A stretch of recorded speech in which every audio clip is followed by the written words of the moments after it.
ہے صلاۃ العیدین، عیدین کی نمازیں، عید الفطر اور عید الاضحیٰ۔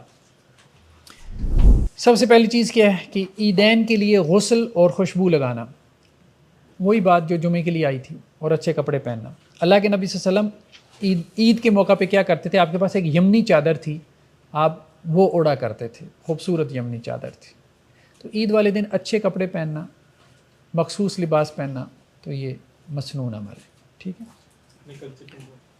ہاں، اپنے کلچر کے مطابق۔ عید کی نماز کے لیے نکلنے سے پہلے کچھ کھا پی کے نکلنا، یعنی عید الفطر، اس کے لیے کچھ کھا پی کے نکلنا، لیکن عید الاضحیٰ کے لیے کھا پی کے نہیں نکلنا۔ حضرت انس سے ہے کہ آپ صلی اللہ علیہ وسلم عید الفطر والے دن جو ہے وہ کھجوریں کھا کے عیدگاہ کی طرف نکلتے تھے، اور وطر یعنی تاک کھجوریں کھاتے تھے۔